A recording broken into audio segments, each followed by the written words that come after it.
My name is Richard Fisher. I am the publisher of Inside GNSS and Inside Unmanned Systems, and we are here at Xponential 24, coming live from the show floor. And today we have the Chief Executive Officer of SBG Systems, based in Paris, Mr. Thibault Bonnevie. Thibault, welcome. Hi, thank you, Richard. Yes, it's nice to see you.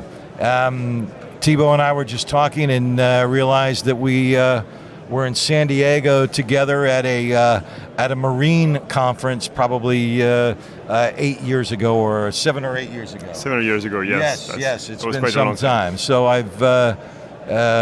things continue to develop. SBG continues to grow. You continue to be here to support your customers in a variety of user communities, but you have a particular sensor with you today, and let's talk about this. Yes, thanks for mentioning it. This is our latest release, the Equinox Micro. We bring pretty much 15 years of development inside that tiny products. The goal for us was to bring our very high accuracy Equinox into an extremely small form factor that can really be used in this unmanned system industry. The Equinox has been a great product for more than 7 years now. Yes. It was extensively used for geospatial markets. For unmanned, it was too big, so we have redesigned it from the ground, and we have redesigned the inertial sensors, we have redesigned the GNSS part, we have redesigned everything to make it pretty much 20% of the footprint it used to be, but still the same accuracy. So something extremely reliable and accurate for unmanned vehicle navigation, especially in the more and more challenging environment that we're facing in different operations.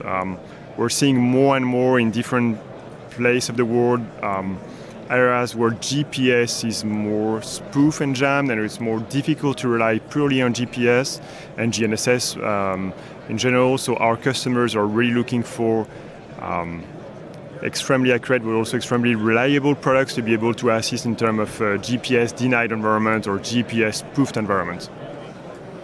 Yeah, and we're seeing that every day, more and more, whether Yes. we're talking about the Eastern Mediterranean or the cover feature of the current issue of Inside GNSS talking about exactly that. But given the fact that you've driven so much size, weight, and power out of a very successful inertial sensor, enables this to be integrated on smaller platforms, and actually contributing to greater flight duration because you're less weight, less power.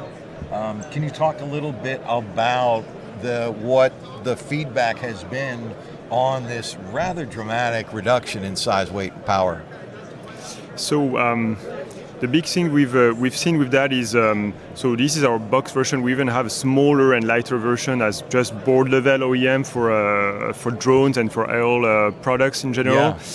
What we've seen is when we launched the Equinox Micro, we wasn't sure if it's going to take some market share of our regular Equinox, people downsizing. Actually, we've seen the opposite. We've seen people coming from our tiny Ellipse product line, the miniature red products we have for many years now, and upgrading to that new Equinox Micro because the size, power consumption, and also the price point of it make it possible for them to upgrade and to get better accuracy over time. So it's extremely interesting for us and for our customers. For sure, they can benefit from all the accuracy, but also all the reliability. Our team is extensively working on how to make sure we detect spoofing and jamming, and we're able to mitigate it. So our customers have seen numerous improvements over the past 2 years in terms of hardware, but also software and data fusion around that.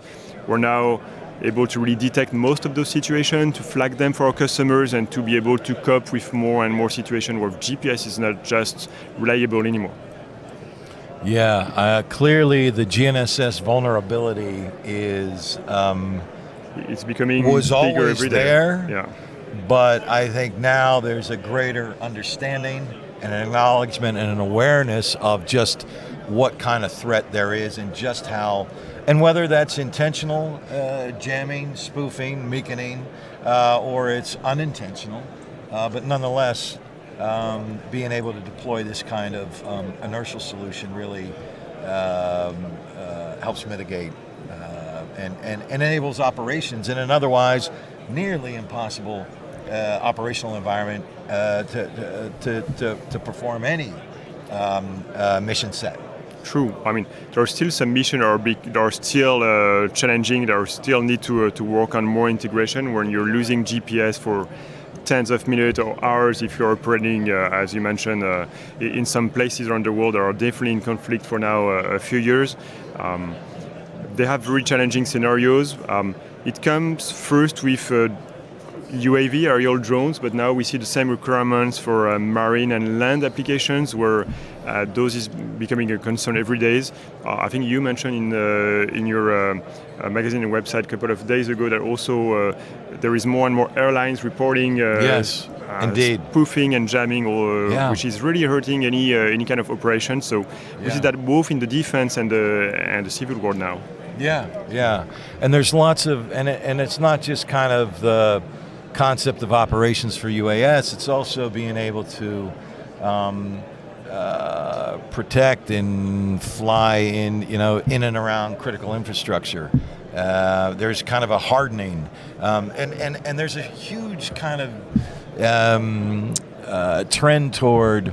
First, it was alternative PNT, right? The Joint Research Center in Northern Italy came out with that report last year, and talking about how to create solutions that will make GNSS more resilient or underpin, make it more robust. In the U.S., we just had the Department of Transportation come out with a major initiative in which they are identifying 4 critical infrastructure, airports, ports, rail, and financial centers. Yes. And they are requiring hardened, and the language they use is toughen, protect, augment. Yes. And that's very much in line with what you're doing. Yeah. True, except maybe for financial, where it's more the timing in the PNT that they're looking for, but everything else, yes, is definitely into that. I think we've passed those last years before all those crises to focus on how we can make systems more reliable. If you're working in challenging environment, urban canyons, tunnels, how we're able to drive autonomous cars, vehicles, trucks. Sure.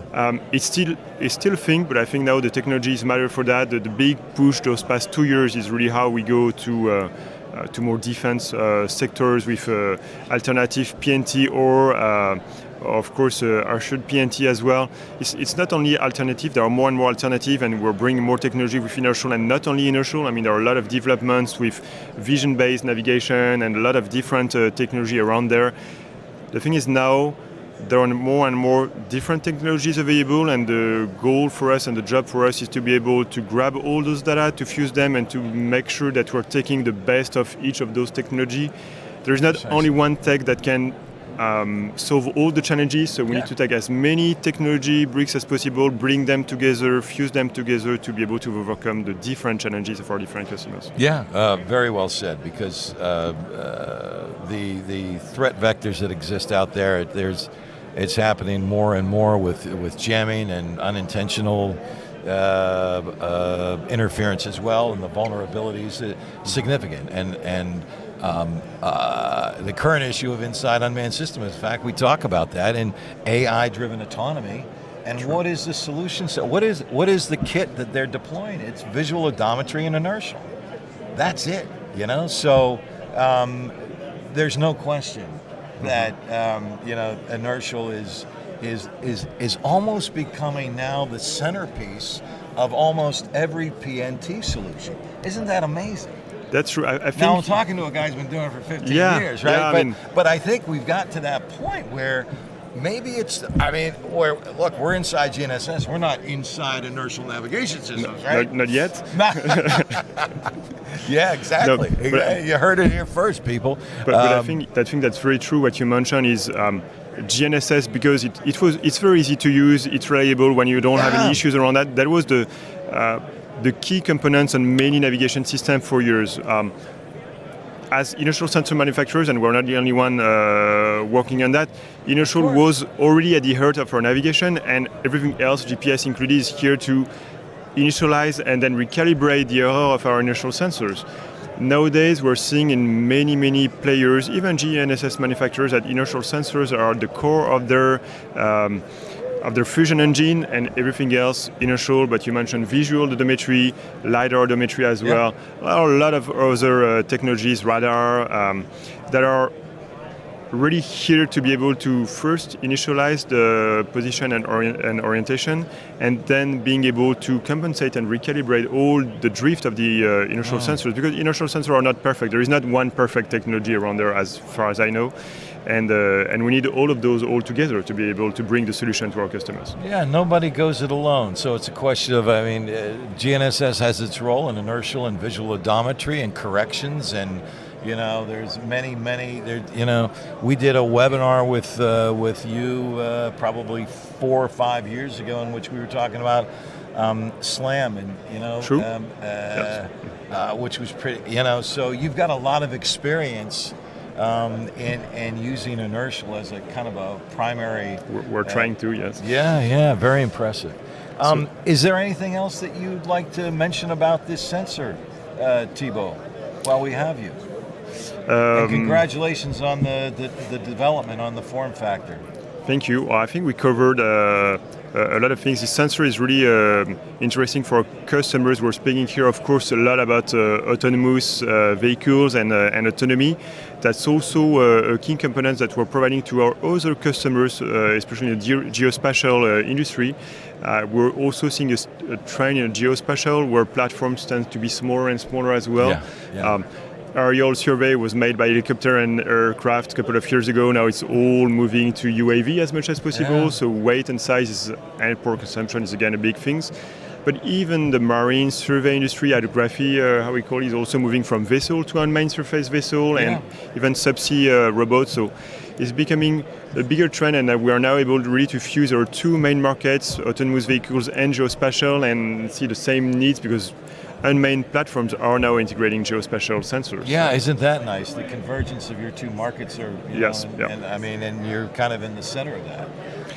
Whether you're talking about nearshore bathymetric survey, or there's a lot of bridge inspections that require those types of capabilities, as you well know. Bridge seems to be a thing in the US those past few weeks, for sure. Bridge seems to be a thing in the US the past few weeks, and hopefully it will stay top of mind, because,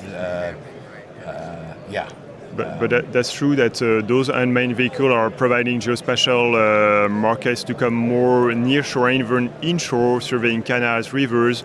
There is also more and more needs as global warming is hitting every countries on Earth for rapid disaster response as well. Yeah. And so it's very important for them, from UAV, marine vehicles, whatever they can, to be able to map and to assess very quickly what are the challenges and where are the affected areas by different disasters. So we're seeing a convergence of a lot of different markets around. Yeah, it's pretty amazing, Thibault. There's basically not a market, an industrial market segment that doesn't benefit from UAS or unmanned.